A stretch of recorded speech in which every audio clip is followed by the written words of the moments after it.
3방식, 7방법이 어떻게 나왔는지 설명을 드렸습니다. 이 기본기를 잘 잡으셔야 돼요. 그러면 자, 이쪽 보세요. 앞으로 공부를 할 때 비용 방식, 원가 방식이라고 나오면 얘는 누구 입장에서 구하는 거다?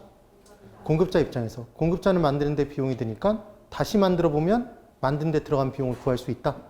지금 그 얘기예요. 그러면 각각의 방식에 의해서 구하는 이름이, 가액의 이름, 임료의 이름이 다 같을까요? 다 다를까요? 다 이름이 다르겠죠. 뭔가 이름이 다르단 말이에요. 그러면 자, 이제 그 이름이 어떻게 나오는지 설명을 한번 드려볼게요. 공급자는 만드는 데 있어서 건물 하나를 만들면 목재, 철근, 세면 등을 이렇게 다 부어서 만들어야 된다는 얘기를 했죠. 투입해서. 그러면 각각의 비용들을 일일이 다 쌓아서 계산해야 전체 비용이 나올까요? 맞죠? 그러면 쌓을 적자가 있나요? 적재한다 할 때 쌓을 적자? 그럼 계산할 산자? 네. 그래서 우리는 쌓아서 계산하는 걸 뭐 시킨다고 얘기해요? 적산시킨다, 적산한다 이렇게 얘기를 하는 거죠. 이해가 되셨나요? 그러니까 결론은 앞으로 적산이란 단어가 나오면 쌓아서 계산하는 거예요. 뭘 쌓아서 계산해요? 비용을. 그러니까 비용 방식에 의한 가액은 무슨 가액이라고 하겠네요? 적산 가액. 그럼 비용 방식에 의한 임료는 적산 임료라고 얘기를 하겠죠. 되세요? 그 다음 수요자는 뭘 목적으로 산다고요? 수익을 목적으로 산다고 그랬죠? 그럼 수요자 입장에서는 수익이 곧 가격이고 임료겠네요. 그래서 수요자 입장의 수익 방식에 의해서 구해진 가액은 무슨 가액? 수익 가액. 수익 방식에 의해서 구해진 임료는 수익 임료. 그러니까 수익 방식이 정말 쉬운 거예요. 수익자만 붙이면 끝이야, 그냥. 그럼 이번에는 시장에서 비교해서 구하는 건 시장에서 비교해서 그것의 준한 가격이라고 얘기를 하는 거죠. 비교하여 준한. 그래서 얘를 비준한다는 표현을 쓰는 거예요. 그래서 앞으로 비준이라는 단어가 나오면 뭐 한 거다? 비교하여 준한. 그러니까 얘는 무슨 방식에 의한? 비교 방식에 의한 걸 비준자를 붙이겠네요. 그럼 비교 방식에 의한 가액은 무슨 가액? 비준 가액. 비교 방식에 의한 임료는 비준 임료라고 얘기를 하겠죠. 할만하세요? 이 내용이 딱 이렇게 정리가 되는 거예요. 그럼 하나 더.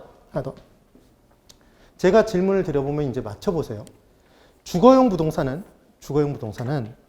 수익이 발생하나요? 이제 어떤 생각을 하실 수 있냐면 주택에 투자해서 수익을 발생시키잖아요. 이건 우리나라가 비정상적이어서 지금 그런 거고 기본적으로는 부동산학에서의 주택은 단순 자가 주거용으로 사용하는 거예요. 스스로의 주거용으로. 그러니까 수익을 창출하지 않아요. 그래서 심지어 주택에서 인형의 눈알을 붙여도 수익성 부동산이 아닌 거예요. 주택은. 그러면 주택은 수익을 창출해요? 창출하지 않아요? 창출하지 않으니까 수익 방식에 의해서 평가를 못한다는 얘기죠. 이해가 되셔야 돼요? 그럼 주택은 만들 수는 있나요? 그러니까 만드는 데 들어간 비용이고 가격이라는 비용 방식 적용할 수 있겠죠? 주택 거래 가능해요? 시장에서 비교 가능하죠? 그러니까 비용 방식에 의해서 거래할 수도 있겠네요? 가액을 평가할 수도 있다고요. 다시 토지는 감정평가의 대상물이 토지예요. 토지는 만들 수 있나요? 토지를 만들어낼 수는 없어요. 그랬더니 매립간 척하면 된다 그 얘기는 하면 안 되는 거예요. 나중에 왜 그런지 기본 이론만 해서 설명을 드릴 거예요. 그럼 토지는 만들 수 없기 때문에 만드는 데 들어가는 비용이고 가액이라는 무슨 방식을? 비용 방식을 적용할 수가 없겠네요. 네. 그럼 토지가 수익을 창출하긴 하나요? 토지를 사서 토지를 이용하면 그 토지에서 수익이 발생할 수 있는 거잖아요. 그렇죠? 그러니까 수익 방식에 의해서 평가할 수 있겠죠? 그럼 시장에서 토지가 거래된 가액을 비교해서 구할 수도 있겠죠? 그러니까 지금 무슨 말씀을 드리고 있냐면 대표적으로 주택, 토지 둘을 본 거죠, 지금? 그래서 좀 더 적합한 방식이 존재한다, 존재하지 않는다? 존재한다고 얘기를 한 거죠. 다시 또 하나, 이번에는 절하고 교회가 있어요. 절교회. 그럼 절교회는 만들 수 있나요? 만들 수 있죠. 그럼 만드는 데 들어간 비용이고 가격이라는 비용 방식 적용 가능해요? 그런데 절교회, 절 교회가 수익을 창출하나요? 그랬더니 이제 수익을 창출하잖아. 매주 말에 엄청난 수익을 성금을 받잖아. 뭐 이런 생각을 하실 거예요. 헌금을.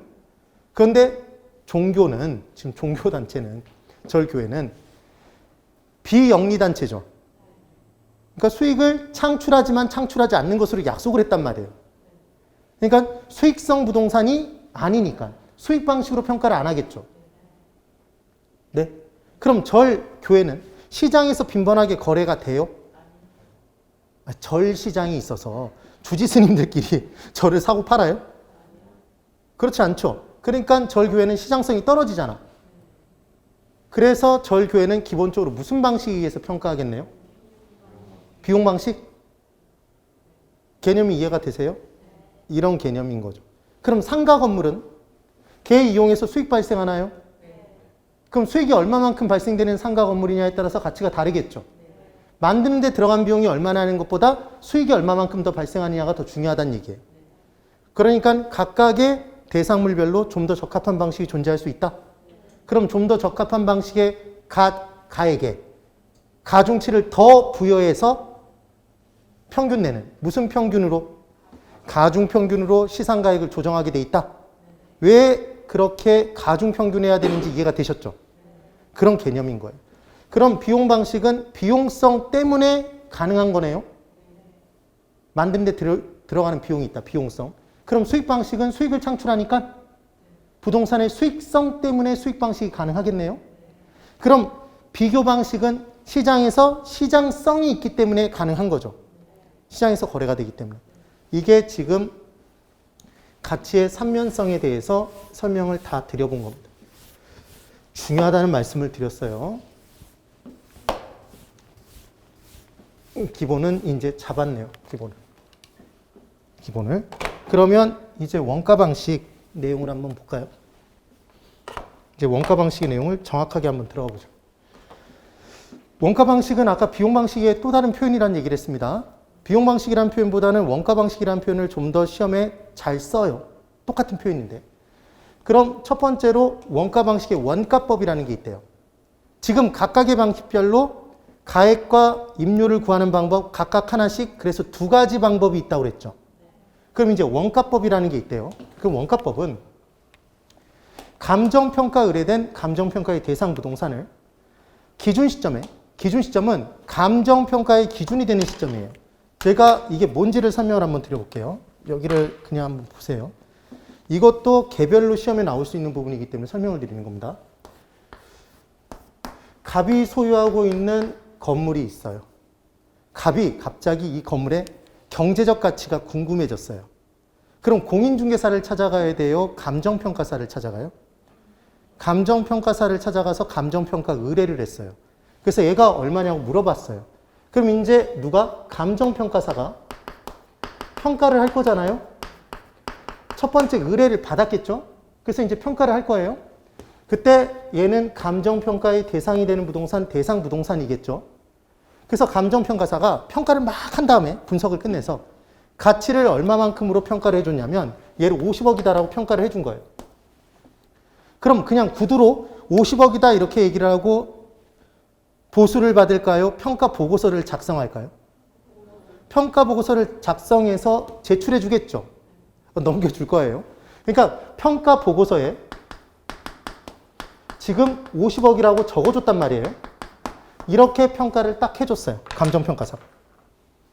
그러면 이제 어떤 일이 발생이 되냐면 평가 보고서에 그냥 50억이라고만 적으면 이제 어떤 문제가 발생하냐면 1호부터 1년이 지났어요. 1년이 지났어. 그래서 부동산의 가치가 떨어질 수도 있을까요? 시장 상황에 따라 부동산의 가치가 떨어질 수도 있고 올라갈 수도 있잖아요. 그래서 얘가 부동산의 가치가 사실은 떨어졌어. 그래서 얼마가 됐냐면 1년 뒤에 45억에 얘가 거래가 된 거예요. 45억에 거래가 됐어. 그랬더니 평가 의뢰인 갑이 감정평가사를 째려보면서 온갖 욕을 다 해요. 야, 네가 50억이라며. 나 45억 받고 팔았어. 너 책임져. 5억만큼 차이 났잖아. 너 도대체 뭘 한 거야? 이렇게 따지면 될까요? 돼요, 안 돼요? 안 되죠. 그러면 감정평가사는 자기가 감정평가 보고서에 50억이라고 얘기한 건 언제나 과거에도 50억이었고 지금 현재도 50억이고 미래에도 50억이라는 얘기인가요? 어느 시점에만 50억이라는 얘기인가요? 어느 시점에 50억이라는 얘기잖아요, 지금. 이해가 되세요? 그러니까 얘 시점을 딱 정해서 이때 50억이라고 얘기를 해줘야 될 거잖아요. 그래서 감정평가의 기준이 되는 시점이 있는 거예요. 얘를 무슨 시점이라고 얘기해요? 기준 시점. 그럼 기준 시점을 정해놓은 이유는 평가 의뢰인을 위해서 정해놨을까요? 감정평가사를 위해서? 실제적으로는 감정평가사를 위해서죠. 감정평가사가 면피할 수 있잖아. 안 그러면 계속 50억이라는 얘기잖아요, 지금. 이해가 되셨어요? 그래서 감정평가의 기준이 되는 시점이 있는데, 그럼 이 기준 시점이 평가 의뢰한 날이 언제냐면, 의뢰한 날. 얘가 2021년은 동일합니다. 2021년. 얘가 11월 15일에 의뢰를 했어요. 평가 의뢰를 했죠. 그리고 가격조사를 완료한 날짜가 있어요. 감정평가사가 가격조사를 완료한 날짜가 있어. 얘가 언젠가 봤더니 얘가 11월 25일에 완료를 했대요. 그리고 이제 평가 보고서를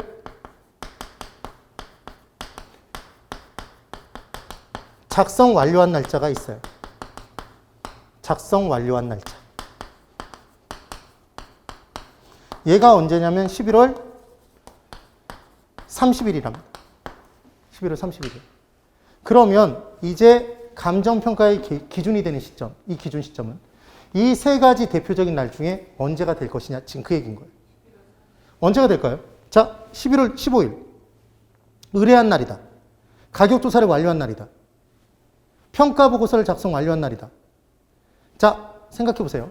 감정평가사는 감정평가를 할 때 신발 받아서 막 흔들더니 50억 이렇게 정할까요?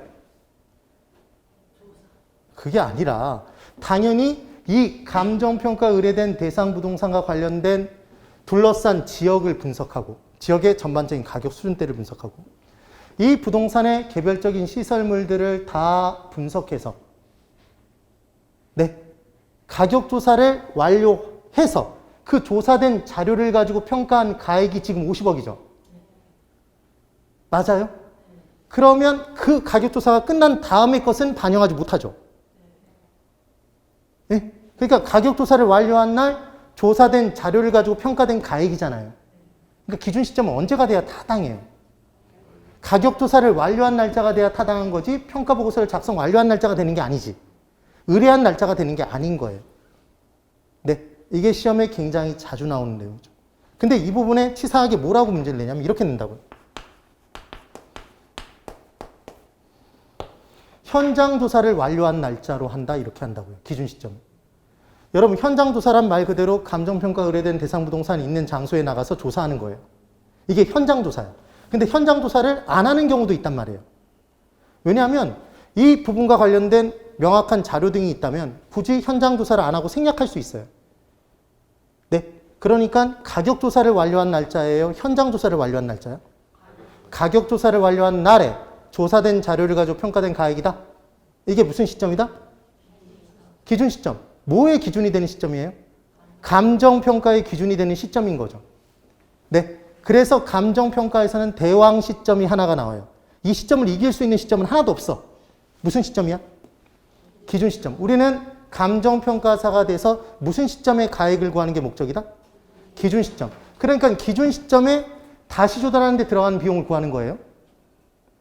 자, 아까 했던 게 기억나나 보세요. 제가 뭐라고 그랬냐면 건물 하나가 있으면 그 건물 하나를 공급자 입장에서 가액을 평가할 때는 다시 만든다고 그랬죠? 다시 만들어봐야 만드는 데 들어가는 비용이 나오니까. 근데 다시 만드는 시점은 어느 시점에 다시 만드는 거예요? 기준 시점에 다시 만드는 거지. 감정평가의 기준이 되는 시점에 다시 만드는 거지. 만든 시점으로 타임머신 타고 돌아가서 만드는 거 아니죠? 신축 시점으로 돌아가서 만드는 거 아니잖아. 그래서 감정평가의 대상 부동산을 무슨 시점에? 기준 시점에 다시 조달하는 데 들어가는 비용을 먼저 구하는 거예요. 왜 다시 조달한다는 표현을 쓸까요? 자, 여기 보세요. 얘가 감정평가 의뢰됐다는 얘기는, 건물이 의뢰됐다는 얘기는, 평가 의뢰가 됐다는 얘기는 얘 현실에 존재해요? 존재하지 않아요? 존재하죠. 그럼 얘는 현실에 이미 조달돼 있어요? 네. 그럼 조달하는 데 들어간 비용이 있었겠죠? 걔를 뭐라고 할까요? 조달원가일 거잖아. 네. 그럼 얘는 무슨 시점에? 신축 시점에 실제 조달하는 데 들어간 비용이 있겠죠. 실제 신축 시점이 언제였냐면 2019년도에 12월 1일 날 만들었대요. 2019년 12월 1일에. 얘 조달하는 데 들어간 비용이 얼마였냐면 얘가 50억이었대요. 지금 그 얘기예요, 지금. 그럼 얘 실제 만드는 데 들어간 비용이 50억이었다는 얘기죠. 이 건물 언제 만들어졌대요? 2019년에. 그런데 얘를 평가 의뢰했죠. 그래서 지금 기준 시점이 언제냐면 얘가 2021년 12월 1일이란 말이에요. 네. 이때 얼마인지 알고 싶은 거야. 그럼 우리는 다시 만드는데 이 건물 똑같이 다시 만드는데 언제 다시 만들어요? 2021년도에 그때의 목재 가격, 그때의 세멘 가격, 시멘트 가격, 철근 가격 등을 가지고 똑같이 다시 만드는데 들어간 비용을 구하겠죠. 네. 그럼 2019년 12월 1일에 50억이 들었으니까 2021년 12월 1일에도 꼭 50억 들어요? 더 들 수 있죠. 물가가 뭐 되니까? 변동되니까. 그럴 거 아니에요. 목재, 철근, 세멘 비용이 올라가잖아, 보통. 그래서 얘가 만든 데 들어간 비용을 별도로 구해봤더니 얘가 55억이래요. 이럴 수 있을까요? 그러니까 결국은 우리는 공급자 입장에서 가격을 구할 때는 만드는 데 들어가는 비용만 구하면 되니까 다시 만들어 보면 만드는 데 들어가는 비용을 알 수 있겠죠. 근데 내가 다시 만드는 건 어느 시점에 다시 만드는 거야? 기준 시점에 다시 만드는 거죠. 이거 뻑하면 신축 시점, 만든 시점이라고 나온다고. 왜 그게 아닌지 이해되셨어요, 지금? 그래서 기준 시점에 다시 만드는 데 들어가는 비용이에요. 그럼 얘를 뭐라고 하냐면 재조달 원가라고 한다고요. 다시 조달했잖아. 네. 근데 이걸 이렇게 이해를 못하면 뭐라고 이제 얘기하는 분들이 있냐면 이 설명을 쫙 들은 다음에 오타네요, 오타. 만드는 건 제조잖아요, 제조. 무식하기는. 이런 분들이 있단 말이에요. 지금 그게 아니야. 이게 아니라고. 이미 조달돼 있는 걸 다시 조달하는 데 들어간 비용을 구하는 거죠. 다시 제자. 재조달 원가를 구하는 거라고요. 재조달 원가가 아니라. 읽어보세요. 재조달 원가인 거죠. 얘를 구해낸 거야. 됐어요? 이해하셔야 돼요, 지금. 여기서 이제 중요한 건 재조달 원가에서 실제로 건물은 지어놓으면 그 가치가 끊임없이 보존됩니까? 노후화가 진행돼요? 노후화가 진행되죠. 그래서 건물의 벽이 금이 가고 뭔가 문제가 생기기 시작해요. 그럼 가치를 증해요? 감해요? 감하죠. 그래서 걔를 떨고 없애겠죠. 기본은. 그래서 떨고 없애는 건 상각 비용으로 추계하는 거고 우리는 남아있는 게 궁금해요. 지금 우리는 이 부동산 처음 만드는 데 들어간 가치가 얼마인지 알고 싶은 상태에서 걔 던져놓고 달아 없어진 게 만약에 여기서 전체 55억에서 달아 없어진 게 10억이라면 이 달아 없어진 게 지금 궁금한 거예요? 전체 남아있는 가치가 궁금한 거예요? 남아있는 가치가 궁금한 거죠. 그럼 얘 달아 없어진 부분, 감가된 부분을 까서 남아있는 것으로 고치는 데 초점이잖아. 그럼 고치는 테이프는 수정 테이프예요? 삼각 테이프야? 고치는 테이프를 수정 테이프라고 해? 삼각 테이프라고 해? 그것도 대답을 못해요? 아니 나중에 시험장 들어가서 OMR 카드 작성한 다음에 잘못 체크하면 수정 테이프로 지우실 거예요? 삼각 테이프로 지울 거야? 삼각 테이프? 수정 테이프. 그래서 달아 없어져서 가치가 감해진 부분을 빼는 걸 감가 수정이라고 한다고요. 예? 그럼 얘를 빼면 나머지 비용들이 있겠죠? 지금 다시 조달하는데 들어간 비용을 먼저 구했잖아. 그래서 달아 없어진 부분을 깠잖아. 그럼 나머지 비용들이 남아있죠? 그럼 그 나머지 비용들을 일일이 다 쌓아서 계산한 가액이 나오겠네요? 쌓을 적자에 계산할 산자? 적산가액이 나오는 거죠. 그러니까 지금 적산가액을 구하는 방법의 이름이 뭐다? 원가법이라는 거죠. 이 원가법을 뭐라고도 표현하냐면 다시 복자에 만들 성자, 다시 만드는 방식에 의한 평가법, 복성식 평가법이라고도 해요. 실제로 지금 방법이 다시 만들어 본 거잖아요. 뭔 얘기냐면 잠깐 이쪽 보라고. 여기 보세요. 평가 의뢰가 됐어. 평가 의뢰가 됐어. 누군가가 내 건물을 이제 여러분들이 가진 건물을 평가사에게 감정평가사에게 평가 의뢰를 한 거예요. 평가해 주세요. 이렇게 얘기를 한 거예요. 그랬더니 감정평가사가 잠깐만. 나는 이제 공급자 입장에서 당신의 건물의 가액을 구해볼 거예요. 지금 그렇게 얘기를 한 거죠. 그럼 공급자 입장에서는 다시 만든 데 들어간 비용이 곧 가액이다? 네. 그래서 비용을 일일이 다 쌓아서 계산한 가액, 적산가액을 구하는 게 목적인데 만든 데 들어간 비용이 얼마인지 알아보는 방법은 제일 정확하게 알아보는 방법은 똑같이 다시 만들어 보면 된다? 이게 원리라고. 똑같이 다시 만들어 보면 된다고. 그러면 이미 조달되어 있는 걸 다시 조달하니까 뭐라고 한다? 재조달하는 데 들어가는 원가가 있는 거고. 그런데 다시 조달하는 건 실제 만든 시점으로 돌아가서 만드는 거다, 신축지 시점으로 돌아가서 만드는 거다, 감정평가의 기준 시점에 다시 만드는 거다? 기준 시점에 다시 만드는 거죠. 그런데 그 건물은 이미 만들어져 있었지.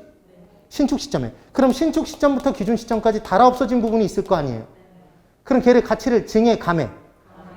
증가 감가. 감가에서 우리는 떨고 없애는 게 초점이야? 남아있는 것으로 고치는 게 초점이에요?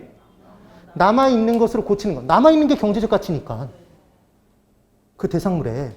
그래서 감가 수정을 하면 기준 시점에 남아있는 비용들을 일일이 다 쌓아서 계산한 가액. 쌓을 적자에 계산할 산자 무슨 가액이 나온다? 적산가액. 그럼 원가법의 두 가지 구성 요소는 재조달원가와 감가 수정이겠네요. 그럼 나중에 기본 이론반에서 우리가 자세히 공부할 때 재조달원가의 종류에는 뭐가 있는지, 구할 때는 어떤 방법으로 구하는지, 감가 수정의 방법에는 무엇이 있는지를 공부하면 이 내용이 끝나겠네요. 그래요, 안 그래요? 그렇죠? 이 개념이 뭔지를 이해하면 돼요. 그러면 재조달원가의 종류만 한번 살짝 볼까요? 재조달원가는 똑같이 다시 복제하는 게 원칙이겠죠? 그럼 복제하는 데 들어가는 원가를 뭐라고 할까요? 복제원가야. 복제하는 데 들어가는 비용은 복제원가라고요. 물리적으로 똑같이 복제하는 게 원칙이란 말이에요. 그래야 만드는 데 들어간 비용을 정확히 구할 수 있으니까. 근데 얘를 복제원가라고 그냥 얘기를 하면 복제라는 단어를 쓰면 사람들이 다 복제했다는 걸 알 거 아니에요. 예? 그래서 알아보기 힘들게 복조라고 얘기할 수도 있죠. 제조가 만들 제자 만들 조자 똑같잖아. 그래서 복조 원가라고도 표현한단 말이에요. 그리고 얘를 만들 성자를 써서 복성 원가라고도 표현한다고. 똑같은 내용. 가장 압도적으로 많이 쓰는 건 복제 원가라는 표현을 써요. 그런데 대상 부동산 자체를 물리적으로 복제를 못할 수도 있을까요? 하도 오래전에 만들었어. 그래서 그런 자재, 그런 공법으로는 이제 더 이상 안 만들어요. 그럼 물리적으로 복제를 못 하잖아요. 그럼 예외적으로 그 부동산과 동일한 효용을 제공하는 놈으로 대체하는 부동산을 설치하는 데 들어가는 비용을 구하겠죠. 예? 그럼 대체 원가일 거 아니야. 근데 대체하는 놈을 설치하는 비용이라고 해서 대치 원가라고 한다고요. 왜 종류가 두 가지가 나오는지 느낌은 오세요? 근데 지금은 그 내용까지 볼 필요 없고 이 부분까지를 잡는 거예요. 되셨으면 고개를 끄덕끄덕 해보세요. 이해는 되죠 지금? 이게 무슨 법이다? 무슨 법? 원가법. 근데 진짜로 말 그대로 다시 만들어 본 건가요? 지금 내용이 다시 만들어 본 거잖아. 실제 다시 짓지는 않았지만. 그래서 다시 복자에 만들 성자 무슨 식이라고도 한다? 복성식 평가법이라고도 하더라. 그 내용이 되는 거죠. 그래서 이 부분에 계산하는 문제가 시험에 가장 잘 나오는 감정평가 부분의 계산 문제 중 하나인 거죠. 이 원리가 무엇인지를 이해하시면 돼요. 됐나요? 됐죠? 그 다음 이제 두 번째 적산법이라는 게 나온답니다. 적산법. 잠깐만.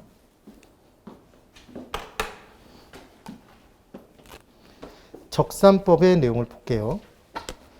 그럼 질문이에요. 질문.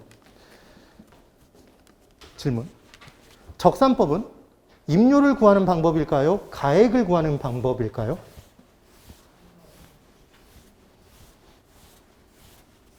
여러분, 제가 뭐라고 얘기를 했냐면 지금 세 가지 방식으로 두 가지를 구해야 된다고 그랬죠?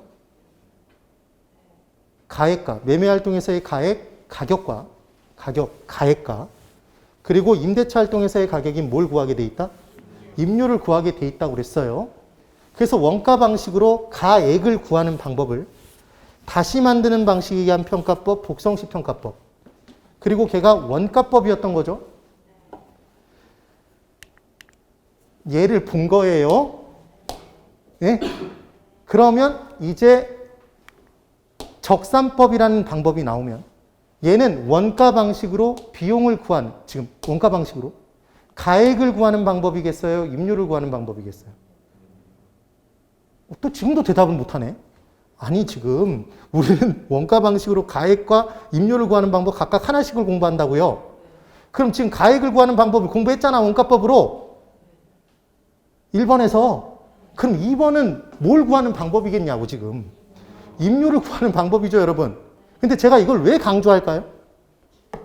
시험 문제에서 이렇게 낸단 말이에요. 은근히 잘 내는 게 6방법, 7방법을 쫙 섞어놓고 다음 중 임료를 구하는 방법으로만 모인 것.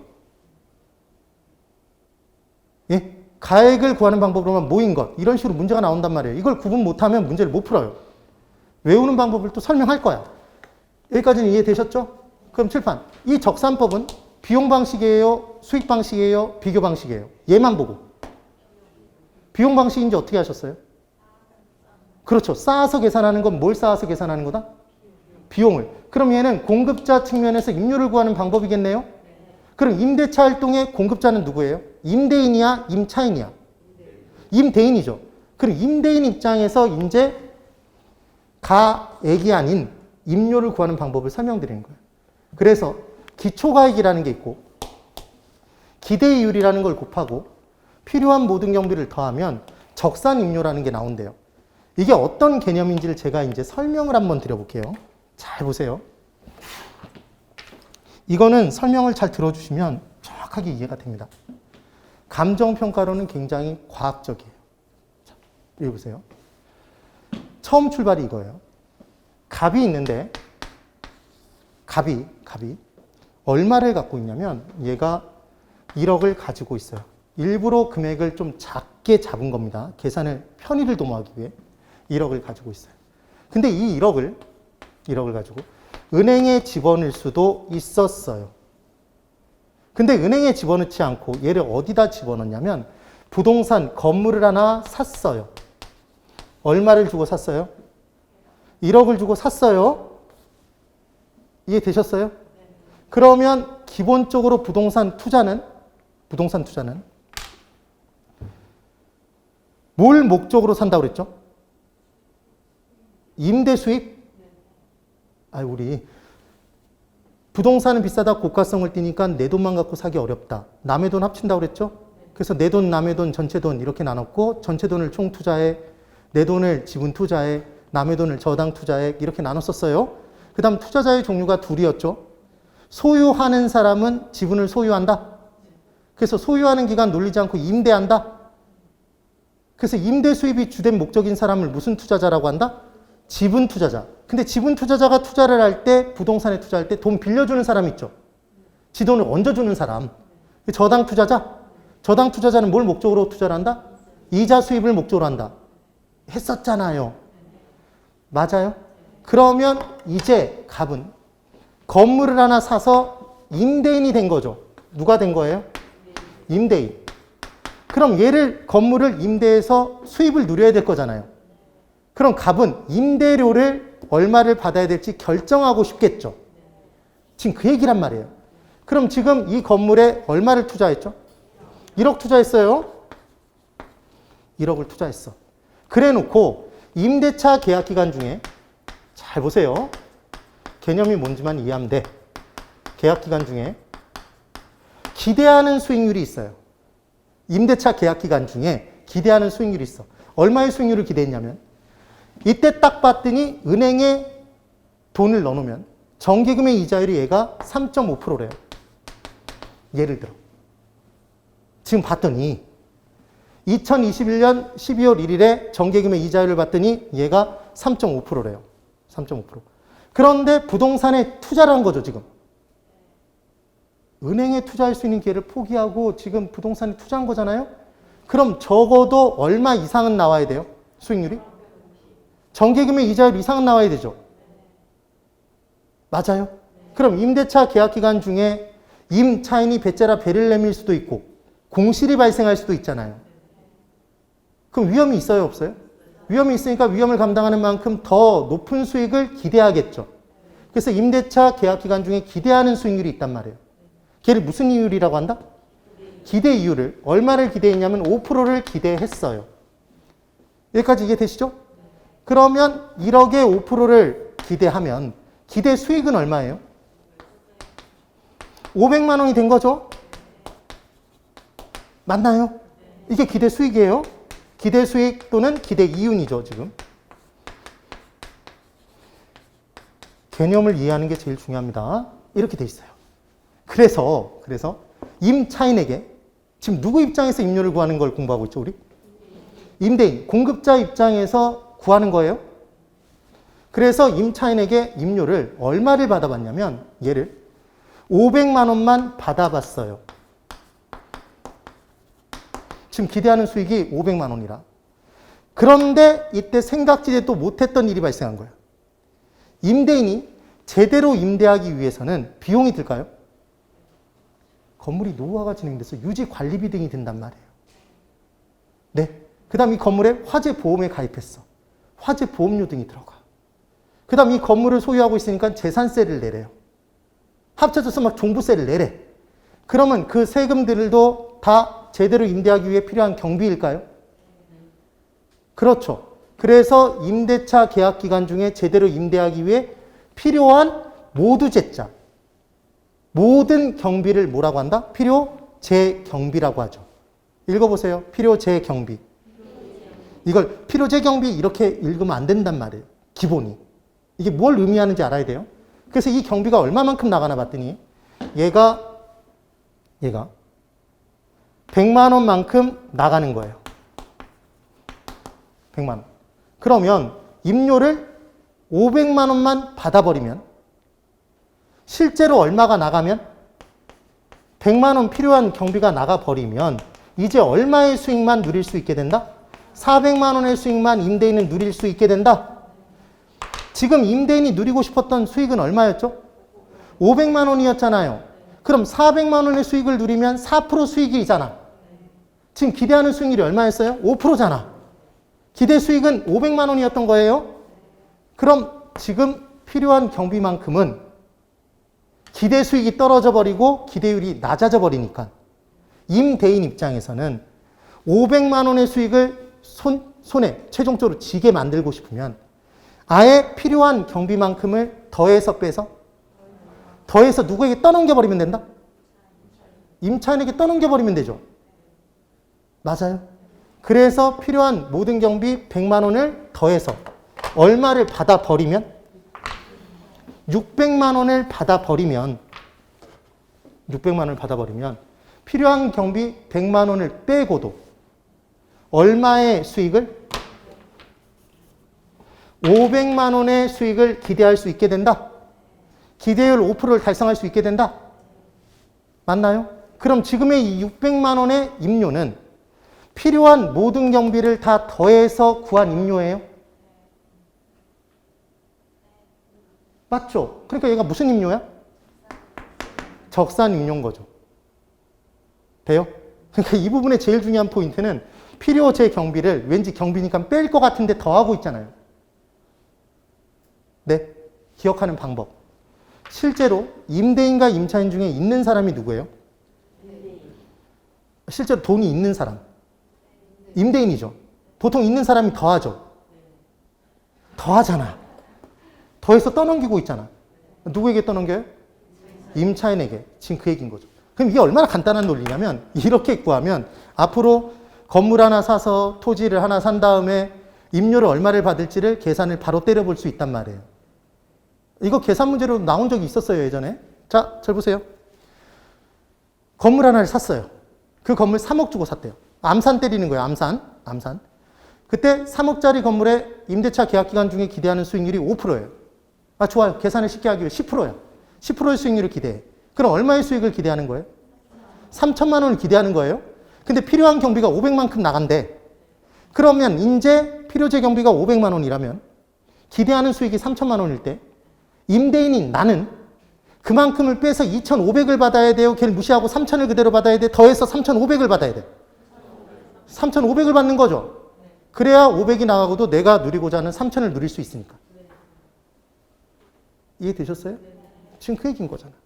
그래서 필요한 경비를 더한다, 뺀다? 더하는 거죠. 그럼 이 식을 외워야 될 거잖아요? 아, 외워야 될 거잖아. 그랬더니 또 이제 분위기가 외우긴 뭘 외워요? 지금은 이해를 하면 되죠. 어느 정도 이해했으면 외워버려야 돼요. 그래서 얘를 외우는 방법이 뭐냐면 적산이 계산하는 거죠, 여러분? 네? 그럼 적산하기 위해서는 기기, 계산기 필요해요, 필요하지 않아? 기기가 필요하죠, 기기가? 기기가 필요하잖아. 기가 필요하잖아. 네. 하다 보면 나중에 그냥 가볍게 기억이 난다고. 그리고 나중에 이게 뺀다라고 계속 함정을 판단 말이에요. 잡아내셔야 돼요. 이해되셨죠? 그럼 질문. 잘 보세요. 여기까지 제가 설명드린 내용에서 이걸 맞힐 수 있는지 보자고요. 기대이율은 성격이 정기금의 이자율과 밀접한 관련이 있다. OX. 임대인이 임대차 계약 기간 중에 기대하는 수익률을 결정할 때는 자신이 포기한 기회비용인 정기금의 이자율과 밀접한 관련을 두고 결정한다. OX? O죠. 맞죠? 그럼 임대차 계약 기간은 보통 2년, 3년이죠. 맞잖아요. 그럼 전체 건물의 내용 연수, 쓸 수 있는 연수 30년, 50년 이 기간과 비교했을 때는 임대차 계약 기간은 장기간이에요, 단기야? 단기간의 수익률이겠죠, 얘는. 네. 그 다음 임대차 계약 기간 중에 한 번 임대료가 결정되면 그 기간 중에는 조정이 불가능하죠. 그 계약 기간 중에는. 네. 그러니까 이 기대율은 조정이 가능해, 불가능해? 불가능한 수익률이란 말이에요. 이해를 하시나요? 그리고 필요한 경비에 들어가는 것과 들어가지 않는 것들을 나중에 외운단 말이에요. 제가 외우는 방법을 또 설명드릴 거야. 여기까지 이해되셨죠? 지금 누구 입장에서 구하고 있어요? 누구? 공급자인, 임대차 활동의 공급자인 누구 입장에서? 임대인 입장에서 임료를 구할 때는 필요한 경비가 얼마인지가 중요한 거죠. 걔를 다 더해서 임료를 구하는 거니까. 지금 그 얘기를 한 거예요. 그래서 말 그대로 쌓아서 계산했나요? 그래서 얘를 무슨 법이라고 한다? 적산법이라고 하겠죠. 그럼 여기서 하나만 더 봐볼까요? 거의 대부분 다 해버리는 거예요, 지금. 기본 맛을 한번 다 보죠. 그럼 여러분 지금 왜 처음 구한 가액을 기초가액이라고 할까요? 적산법은 최종적으로 뭘 구하는 게 목적이에요? 임료를 구하는 게 목적이죠. 적산임료를 구하는 게 목적이에요.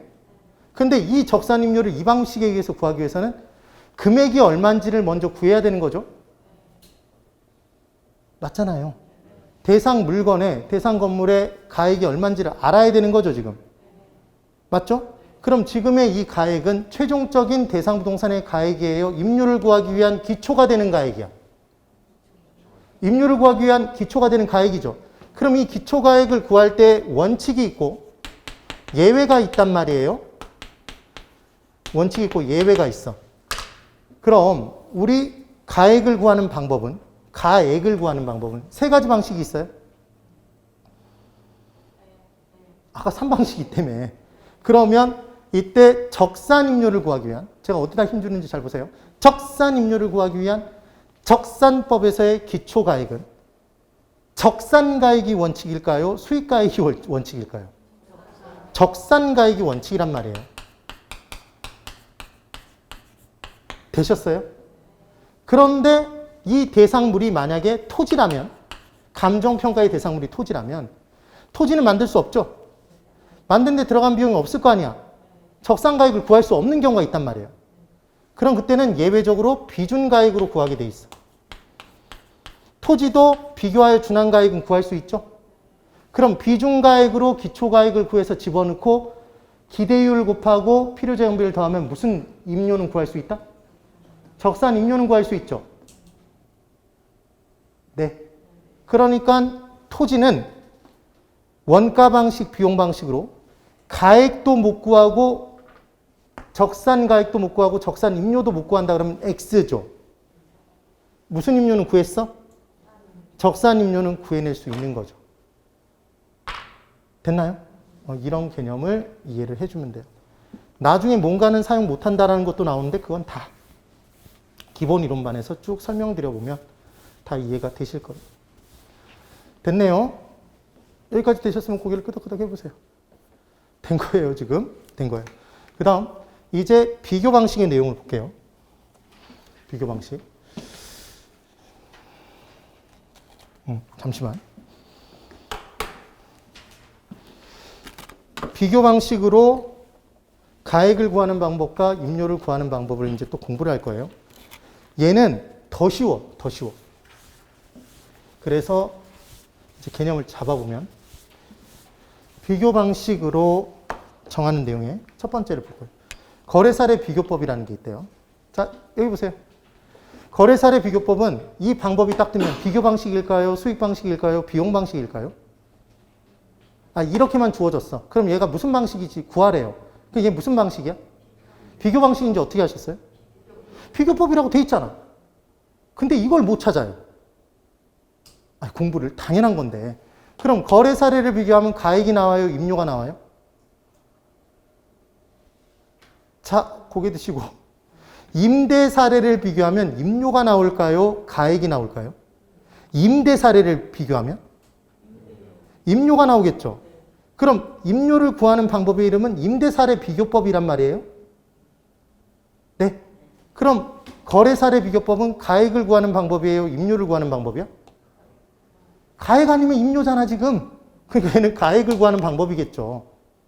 됐어요? 그래서 이제 감정평가 딱 의뢰되면 시장 비교 방식에서 가액을 구할 때에는 비슷한 사례가 되는 부동산 가액을 찾아야 되는 거죠. 그러니까 얘 얼마냐고 평가 의뢰가 딱 된 순간 얘랑 똑같은 걸 찾는단 말이에요. 물리적으로 똑같은 애를. 지역이 똑같고 물리적으로 똑같은 애를 찾아. 그래서 아까 옆에 있는 쌍둥이 빌딩을 찾았던 거잖아요. 걔가 특별한 사정 없이 기준 시점에 10억의 거래가 됐다면 너가 거래됐어도 얼마? 10억. 이게 비교 방식이란 말이에요. 됐나요? 그러니까 결국은 대상 부동산이 거래된 사례인 거예요? 비슷한 부동산이 거래된 사례야? 비슷한 부동산이 거래된 사례 가격을 찾은 거예요? 근데 얘가 만약에 대상 부동산과 똑같다면 그때는 아무런 조정을 할 필요 없겠죠. 10억이면 10억이라고 얘기하면 돼. 근데 현실에서 그렇게 똑같은 걸 찾기가 쉬울까요? 어려울까요? 어렵겠죠. 그러면 생판 다른 걸 찾아놓고 비교해야 돼? 비슷한 걸 찾아놓고? 비슷한 거. 그러니까 사례 부동산이 되기 위한, 채택되기 위한 조건이 있을까요? 없을까요? 있겠죠. 비슷하면 되는 거예요. 유사성을 가지면 되는 거예요. 물리적으로 유사해야 되고 지역이 유사해야 되고 네? 시점도 유사해야 되겠죠. 그러니까 무슨 말이냐면 이 건물의 가액이 얼마냐 물어봤더니 우리는 2021년도 가액을 알고 싶은데 똑같은 걸 찾았어. 근데 얘가 10억에 거래가 됐대요. 봤더니 언제 거래가 됐냐면 2010년도에 거래가 된 사례인 거예요. 그럼 2010년도에 너랑 똑같은 게 10억이니까 너 2021년도에 10억. 이런 뭔가 이상한 느낌 안 드세요? 이상하잖아. 그럼 걔는 너무 시점의 차이가 크니까 채택하면 안 되겠죠. 네? 최대한 비슷한 시점의 사례를 찾아야 될 거잖아요. 그럼 당연한 느낌을 받으면 된다고. 됐어요? 그럼 이제 이 사례 부동산 가액 찾아놓고 똑같으면 그냥 대상 부동산 가액으로 쓰는 거고 다르면 뭐 하냐면 사시찌개를 한다고 얘기를 해요. 그래서 특별한 사정이 개입된 가액이라면, 그러니까 얘가 거래가 됐는데 얘가 급하게 매매가 거래가 됐어요. 급하게 매매가 됐대. 그래서 제값보다 20% 더 싸게 거래가 됐대요. 그럼 사정이 개입돼 있잖아요. 그럼 사정이 없는 상태로 고쳐줘야 되는 거지. 20% 싸게 거래된 가격을 너 부동산 가격 얼마 이렇게 얘기하면 안 될 거 아니에요. 돼요? 그래서 사정 보정치를 해줘야 되고, 그리고 시점이 다르면 시점을 수정해주고, 지역이 다르면 지역 요인을 비교해주고, 지역별로 우세한지 열세한지를, 개별 요인이 다르면 개별 요인을 비교해준대요. 그리고 면적이 다르면 면적 비교를 해준대요. 이렇게 쭉 보면 굉장히 어려운 것 같은데 외우는 방법이 있어요. 예를 들면 대상 부동산 가액이 나오는데 외우는 방법. 우리 부대찌개 있나요? 부대찌개 끓여 먹잖아. 그럼 배가 고프면 면발도 넣어 먹죠? 그럼 우리는 대상 부동산과 사례 부동산이 다르면 무슨 찌개 한다? 사시찌개 한다 이렇게 기억하면 돼요. 배가 고프니까 면발도 집어넣는다. 그래서 다르면 사시찌개면 하는 거예요. 사가 뭐예요? 사정보정. 시는? 시점 수정. 한번 읽어보라고. 찌는? 지역요인 비교. 개는 개별요인 비교. 면은 면적 비교. 그럼 이 비교 치죠. 다 수치잖아. 그럼 수치를 곱하게 돼 있어요. 그럼 이 수치를 어떻게 계산하는지 궁금하죠. 얘를 어떻게 계산하냐면 지금 부동산이 두 개가 있나요? 여러분 비교 방식에서는 두 개의 부동산이 있겠죠. 대상 부동산과 사례 부동산이 있을 거 아니에요. 네. 우리가 감정평가를 통해서 최종적으로 알고 싶은 건 무슨 부동산 가액이에요? 대상 부동산 가액인 거죠. 그럼 알고 싶은 게 분자로 올라가요? 분모로 내려가? 분자로 올라가죠. 그래서 대상 부동산 수치가 분자로 올라간다고요. 그리고 처음 출발은 항상 100%부터 출발해. 100으로. 100에서. 그래서 우세하면 더하고 열세하면 빼는 거예요. 그럼 사례 부동산 수치는 분모로 들어가겠네요. 이거 분모 분자만 안 바꿔주면 시험 문제는 이건 간단하게 푸는 거예요. 그러면 자 여기를 보세요. 대상 부동산이 속한 지역이 20% 우세하대요. 대상 부동산이 속한 지역이 20% 우세하대. 그러면 지역이 다르죠? 지역적으로 지금 20% 우세하다고 얘기한 거잖아요. 대상 부동산이. 그럼 이때 지역 요인 비교치를 곱해야 되겠죠? 그럼 지역 요인 비교치는 수치가 얼마가 될 것이냐는 걸 이제 구하는 거잖아요. 그럼 구하는 방법은 4분의 대분의 4? 4분의 대. 대상 부동산이 알고 싶은 거니까 얘가 분자로 들어가요. 분자. 그래 놓고 처음 출발은 100부터 출발한다고 그랬죠? 둘 다. 그때 대상 부동산이 20% 우세하다고 그랬죠? 그럼 100에서 20% 우세하면 얼마가 되는 거예요? 120이 되잖아요. 우세하면 더하는 거예요. 그래서 얘는 100분의 120. 이게 지역요인 비교치죠. 쉬워요? 어려워요? 쉽죠? 그럼 사례 부동산이 개별적으로, 이번엔 사례 부동산이 개별적으로 10% 열세야 돼요. 10% 열세야 돼. 그러면 얘는 개별 요인이 다르죠? 개별 요인 비교치를 만들어줘야 돼요. 그럼 얘도 마찬가지 대상 부동산이 분자, 사례 부동산이 분모. 그럼 100을 적어놓고 시작하는 거죠. 얘는 뭐가 열세야 돼요? 사례 부동산이 제가 열세하다고 그랬죠? 지금 문제 이렇게 준다고. 그럼 사례 부동산이 열세하면 빼겠네요? 뺄 거 아니야. 그럼 100에서 100%에서 10%를 빼면 얼마예요? 90이죠? 90. 그럼 90분의 100이 개별 요인 비교치인 거죠. 네? 할만하죠? 할만한 거예요. 그럼 시험 문제는 뭐가 나오냐면 이런 문제가 나온다고요. 이게 비교 방식의 전체 내용이 끝인 건데 사실은. 거래 사례 비교법에서는 사시찌개 면이에요? 시찌개 면이에요? 네? 사시찌개 면 했죠? 그래서 중요한 건 거래 사례 비교법에서는 사시찌개죠? 사부터 시작해요? 그럼 뭔가는 사부터 시작을 안 한다는 얘기죠. 기본은 그렇게 되는 거예요. 그럼 이때 가액은 사례 부동산 가액으로부터 비교하여 준한 가액인가요? 맞죠? 비교하여 준하는 두 글자로 뭐라고 한다? 비준. 비준 가액인 거죠. 네. 그렇게 기억을 해두시면 돼요. 여기까지는 됐죠?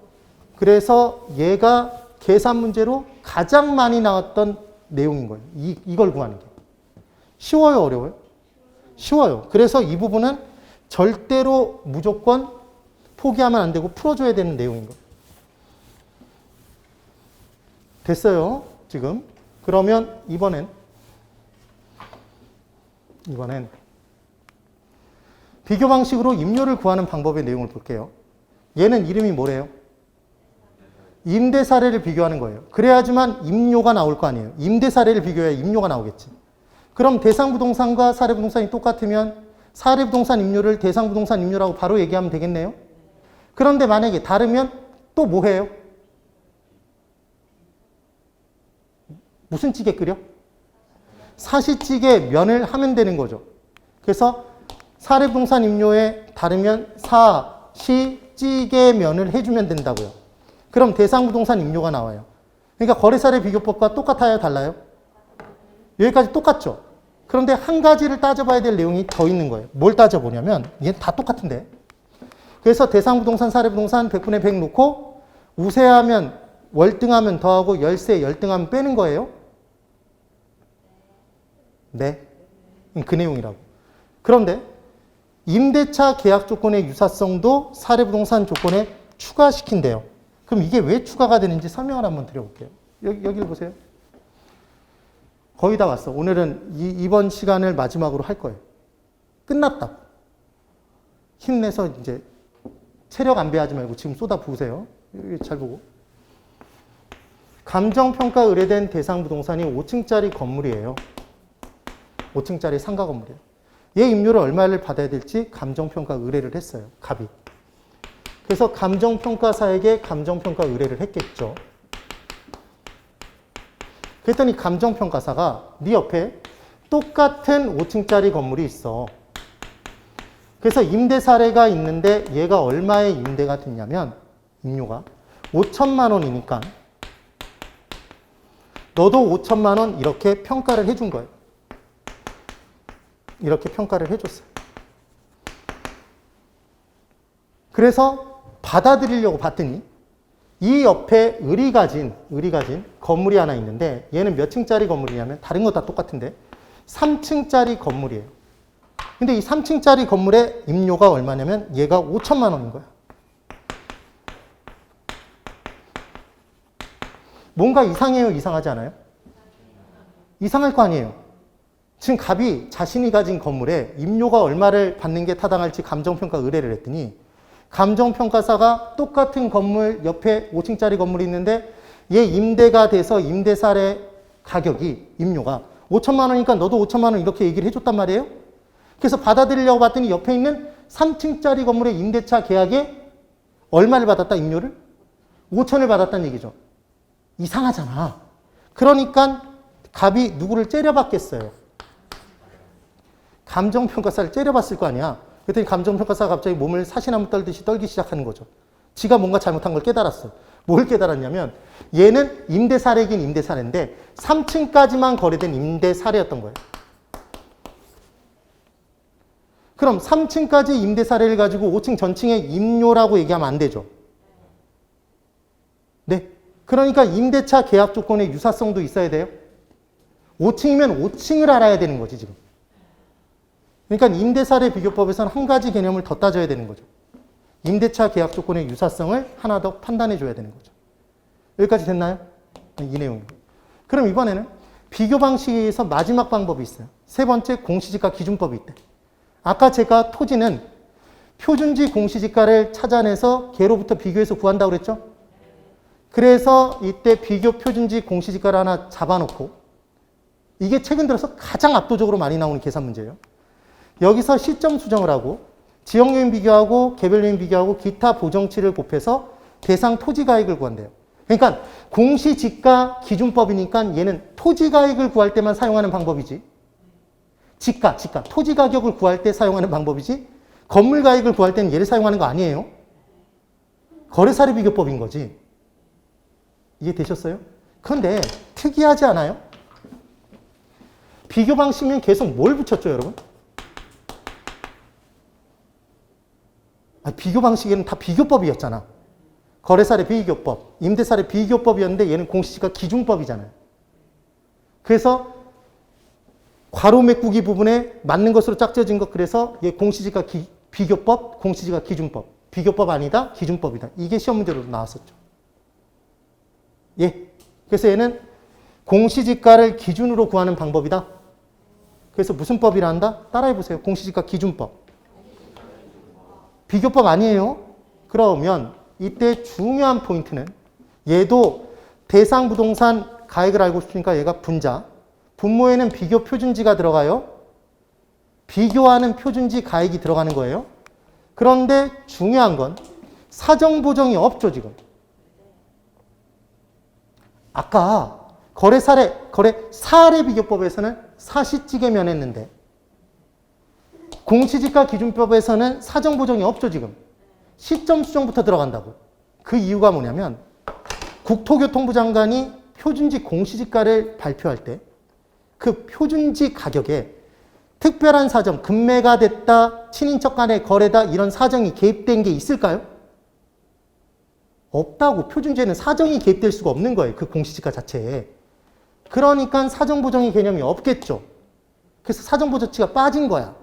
그래서 시험 문제에서 뭐라고 함정을 파냐면 공시지가 기준법에 의하면 비교표준지 공시지가에 사정보정치, 시점 수정치 등을 적용해서 대상 토지 가액을 구하게 돼 있다. 이런 식으로 함정을 판다고요.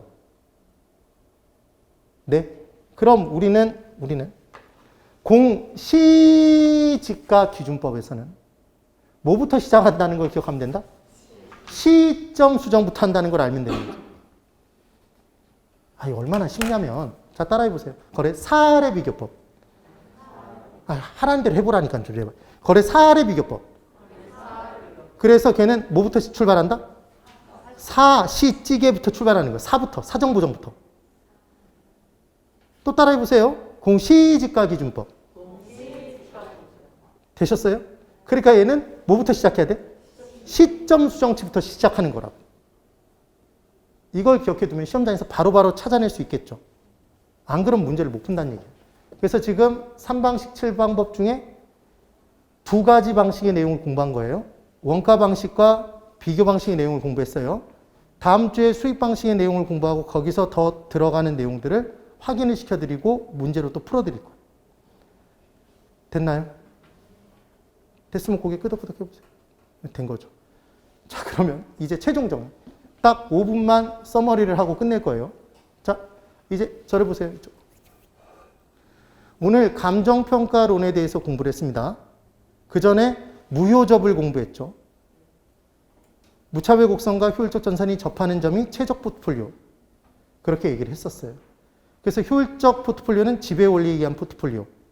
우상향하는 곡선이 되더라. 위험이 커지면 수익도 더 커지니까 우상향하는 곡선이 된 거죠. 지배 원리에 의한 포트폴리오는. 그 중에 하나를 선택하는 건 투자자의 위험에 대한 태도에 따라 달라진다고 그랬어요. 위험에 대한 태도를 나타내는 곡선이 무차별 곡선이었죠. 그래서 위험을 더 많이 싫어하는 사람일수록 대가를 많이 먹으니까 볼록해졌다. 그래서 위험을 더 많이 싫어하는 사람일수록 아래에 있는 애, 위에 있는 애? 아래에 있는 위험도 작고 수익도 작은 애를 선택할 가능성이 높다. 무효접을 기억하면 돼요. 자, 따라하세요. 무효접. 오늘 그걸 꼭 외워야 돼. 무효접을. 그리고 감정평가할 때 만약에 시장에서 그냥 가액이 결정되면 완전 경쟁 시장이어서 그럼 가액을 별도로 전문가가 정해줄 필요가 없는데 부동산 시장은 불안정 경쟁 시장이라 가액이 바로 결정되지 않으니까 그 누군가 전문적인 지식을 가진 사람이 이 건물은, 이 토지는 얼마임이 타당하다라고 평가를 해줄 필요가 있을까요? 그래서 필요한 게 감정평가였죠. 그래서 감정평가사라는 직업군이 있는 거죠. 그런데 우리도 감정평가의 기본적인 개념을 알아야 되기 때문에 감정평가의 방식들을 공부했던 거예요. 그때 크게 세 가지 방식에 의해서 구한다고 그랬어요. 감정평가사는. 공급자 측면, 수요자 측면, 시장 측면.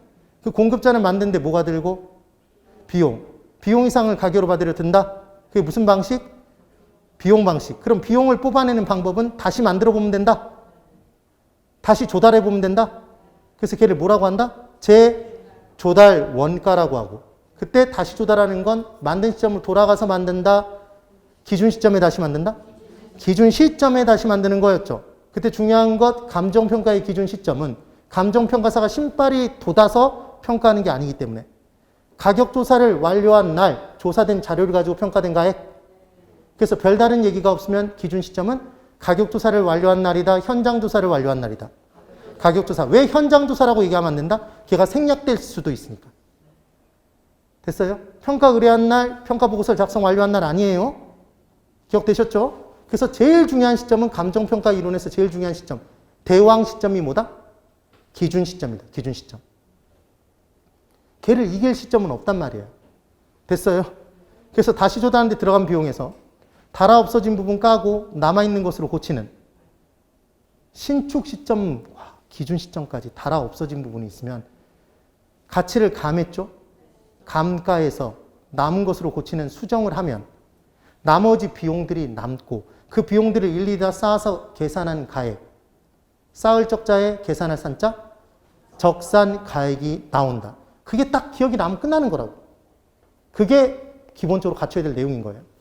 그 다음 두 번째, 수요자는 뭘 목적으로 사고? 수익을 목적으로 사고. 아무리 높게 지불하고 사도 수익까지만 지불한다? 그래서 수요자 입장에서의 가액의 평가는, 가치를 평가할 때는 수익이 곧 가액이다. 무슨 방식? 수익 방식이라고 얘기를 했던 거죠. 그때 수요자가 누릴 수 있는 수익은 사는 시점, 기준 시점을 기준으로 과거에 발생된 수익을 누릴 수는 없고 미래 발생될 수익을 누리는 거다. 그래서 미래 수익이 클 부동산은 가격을 높게 평가하고 미래 수익이 작을 부동산은 가격을 낮게 평가하는 것이다. 이게 중요한 포인트였어요. 그 다음 시장에서 비교해서 구하는 게 비교 방식. 그럼 시장에서 똑같은 걸 구할 수만 있다면 그냥 갖다 쓰면 되고 만약에 다르면 무슨 찌개? 사시찌개 면. 사시찌개를 끓이는데 배가 고프면 면발도 넣어 먹는 거죠. 사시찌개 면 하는 거예요. 기억 안 나면 이래도 돼요. 우리 객관식 문제를 푸니까 사정보정. 시점 수정. 찌찌형용 비교, 개별적인 비교, 면적 비교 해주면 돼. 그때 비교치를 만들 때는 대상 부동산이 분자. 걔를 알고 싶은 거니까 최종적으로. 그럼 사례 부동산이 분모. 처음 출발은 항상 100%부터 출발. 얘는 끝날 때까지 무조건 처음 출발은 100%부터 출발. 그럼 우세하면 더하는 거고 10% 우세하다 그러면 110%가 되는 거죠. 퍼센트가 분모 분자에 똑같이 들어가니까 퍼센트를 지운 거라고. 이해되세요? 그럼 사례 부동산의 수치가 사례 부동산이 20% 열세. 그럼 사례 부동산이 얼마가 되는 거예요? 80이 되는 거죠. 그럼 80분의 100이잖아. 얼마나 쉬워요. 됐어요? 그래서 비교 방식이고 비교 방식에 의해서 가액을 구하는 방법은 거래사례 비교법이고 거래사례를 비교하면 가액이 나오고 비교하여 준한 가액 무슨 가액? 비준가액. 임대사례를 비교하면 뭐가 나온다? 임료가 나오겠죠. 비준 임료지. 네. 그 다음 토지의 가액을 구할 때는 국토교통부 장관이 공시한 가액이 있더라. 표준지 공시가액, 공시지가. 그래서 공시지가 기준법, 비교법. 공시지가를 기준으로 구한 거였죠. 공시지가 기준법이었던 거야. 됐나요? 그 내용이죠. 그 다음 비용 방식에 의해서 임료를 구하는 방법의 이름은 적산법이었어요. 적산하기 위해서, 계산하기 위해서 뭐가 필요하다고요? 기가 필요하다고 그랬잖아. 계산기, 기기가 필요하다고 그랬죠. 기초가액에 기대율을 곱하고 필요재 연비를 더한다 뺀다? 더해서 구한다고 그랬죠. 그래서 있는 사람이 임대인이 더한다? 더해서 떠넘긴다? 누구에게? 임차인에게. 그 내용까지를 공부했네요. 지금 전반적인 내용 다 잡은 거예요. 이 정도를 잡아놓고 시험장 들어가면 거의 대부분 풀어요. 실제로. 요즘 나오는 추세가 감정평가론이 그렇게 많이 어렵게 안 나온단 말이에요. 그래서 다음 주에 이제 수익 방식의 내용 설명드리고 그 부분에서 계산 문제들 좀 푸는 방법들 설명드리면서 정리를 하면 그 부분이 끝날 거예요. 됐죠? 네. 열심히 잘 따라오시면 오늘 합격자 발표일에 합격하셨던 합격의 기쁨을 누린 분들처럼 여러분들도 합격하실 수 있어요. 충분히 합격이 가능합니다. 제가 그렇게 만들어 드릴 테니까 믿고 따라오세요. 네, 오늘 여기까지. 대단히 수고 많으셨습니다. 네.